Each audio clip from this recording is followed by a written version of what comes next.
طيب قبل ما اكمل الفيديو، فالفيديو ده انا ما بنصحش اي حد انه يسيب التعليم. بالعكس، انا بحكي لك تجربتي اللي كان ممكن فعلا تدمر لي مستقبلي كله. فركز كويس واسمع كل حاجه بالتفصيل، ما تاخدش الكلام على هواك، واعرف تجربتي الشخصيه اللي انا اسيب التعليم وصلتني لايه، وهل كان ممكن اعمل كده من غير ما اسيب التعليم فعلا ولا لا.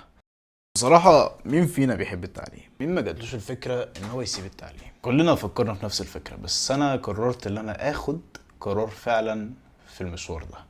وفعلا انا سبت التعليم، لكن اجلت سنة واحدة بس. اكيد مش هسيب التعليم كله مرة واحدة. الفكرة ان الموضوع ده يعني هو مش غريب على بره، لكن هو غريب على الوطن بتاعنا. واستقبال الاهل في الموضوع ده اكيد ما كانش سهل. بس اللي خلى الموضوع ده يتم ان كان في شرط مهم جدا كان موجود، وعشان كده انا فعلا قدرت اجل. فخليك معايا للاخر عشان تعرف ايه هي الشروط اللي لازم تبقى موجوده لو انت فعلا عايز تاخد جاب من التعليم، عشان مش اي حد يقدر ياخد الخطوه دي. وده مش تقليلا منك ولا من قدراتك. انا يوسف حسن اي ليستر، شاب كان ضايع بيحاول يطور من ذاته. وفي الفيديو ده انا هشرح لك اكتر حاجه الى الان انا مش عارف انا ندمان عليها فعلا ولا لا، بس انا هحكي لك، وفي نفس الوقت في حاجه عايز اخد رايكم فيها، فخليك للاخر معايا.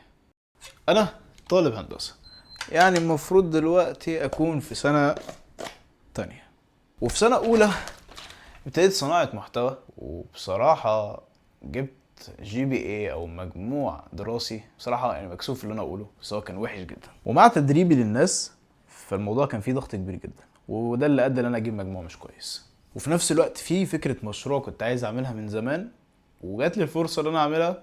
بس لو كنت اشتغلت عليها حرفيا انا سنة تانية دي كنت هسقط فيها بالمعنى الحرفي. ومن هنا جات لي الفكرة، وقلت ان انا هاجل سنة دراسية، ما سبتش التعليم. وقلت ان في السنة دي ما عنديش غير هدفين اتنين لازم اركز عليهم. الهدف الاولاني ان انا اطور خدمة التدريب بتاعتي، والهدف التاني ان انا فعلا احقق المشروع اللي نفسي اعمله من زمان. فهل انا حققت الهدفين دول؟ قبل ما اقول لك انا حققتهم ولا لا، عايز اقول لك الفترة اللي انا اجلت فيها كانت عاملة ازاي. بما انها تجربتي الشخصية فانا هحكي لك. بصراحة انا ما مرتش باي حاجة. ليه؟ لان انا مأجل سنة دراسية، وانا عارف انا مأجل ليه. لان انا مأجل الهدفين، والهدفين انا فعلا اشتغلت عليهم. يعني مش لسه هبتدي فيهم ويا عالم هينجحوا ولا لا، انا فعلا اشتغلت عليهم وكان في نتائج ملموسه. الفكره هنا ان القرار ده ما ينفعش يتاخد بسرعه. المفروض القرار ده تخطط له صح، وتستشير فيه ناس كتير، واولهم اهلك، وتستخير ربنا قبل اي حاجه. فصليت صلاه استخاره، وبدل المره مرتين وثلاثه. دايما قبل ما تاخد قرار مصيري زي ده لازم تستخير ربنا، تصلي ركعتين استخاره عشان ربنا ييسر لك الطريق الصح اللي المفروض تمشي فيه. طيب السؤال بقى هنا، هل انا فعلا حققت النتائج اللي انا كنت عايزها؟ بصراحه انا فعلا وصلت وحققت نتائج اكتر من اللي انا كنت عايزها كمان، وكل ده بفضل انا استخرت ربنا وفضل رضا والدي ووالدتي عليا. وصلت فعلا ان انا قدرت اطور خدمه التدريب بتاعتي واوصلها في حته تانية خالص. ولسه كمان هيحصل حاجه اكبر من كتير مع بدايه رمضان. من حيث البيزنس التاني فاحنا فعلا شغالين عليه الى الان. طيب انا بصراحه قررت ان انا ارجع التعليم، لان انا حققت حاجه كبيره جدا كنت لازم احققها. فكره انك تحافظ على الجوده بتاعت الخدمه بتاعتك، وان يكون في ناس شغاله معاك، كانت محتاجه فعلا ان انا اخد الفتره دي. لكن دلوقتي انا حققت اللي انا عايزه، فايه اللي يخليني افضل مكمل في سيباني للتعليم؟ فكره انك تسيب التعليم مش قرار سليم. وزي ما قلت لك عشان تعرف تاجل لازم يكون في شروط وعوامل موجوده وفعلا متحققه، الا وهي ان انت لو هتسيب التعليم، هتسيب التعليم ليه؟ كلمة ليه مهمة جدا، ولازم يكون تحتها الإجابة على طول. انت فعلا سايب التعليم عشان واحد اتنين تلاتة، يبقى هتنفذ واحد اتنين تلاتة.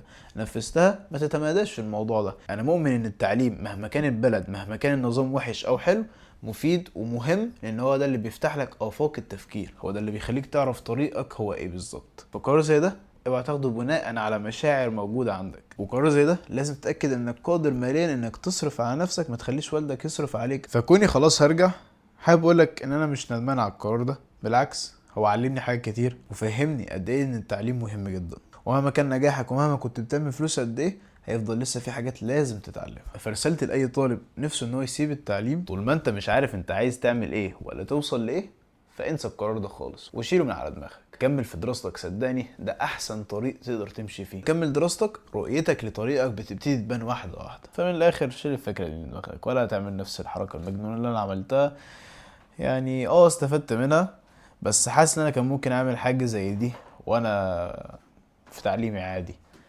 بس كان ممكن اكون مقصر في جانب من الجوانب شويه. كان ممكن اكون بطيء شويه في النتيجه، بس كان ممكن اعملها. ف تجربه وهحكيها لعيالي في الاخر، بس مش هخليهم يعملوها يعني. يعني انا بقول لك اهو، لو انت ابني انا مش هخليك تعمل حاجه زي دي، لان انت ممكن تحقق اللي نفسك تحققه وانت بتدرس. لان كل اصحابي فعلا، حتى الناس اللي موجودين معايا في التيم، شغالين عادي ومكملين دراستهم. فمش لازم تاخر نفسك ولا تاخر حياتك. خلص دراستك، خلص دنيتك، وانت بتدرس اشتغل على نفسك، وانت بتدرس اشتغل على مشروعك، وانت بتدرس دور على طريقك. ما توقفش جانب من جوانب حياتك. حتى بعد ما تخلص تعليم هتفضل لسه بتتعلم، زي ما انا اتعلمت وانا مأجل دراستي. واستنوا فيديو جديد عشان هيكون مع واحد من متابعين القناة دي. فبس كده، يا رب تكونوا استفدتم، ورب تكونوا فهمتوا المعنى الحقيقي من الفيديو ده. وخليك دايما فاكر we all born ready for this. بس كده، سلام عليكم.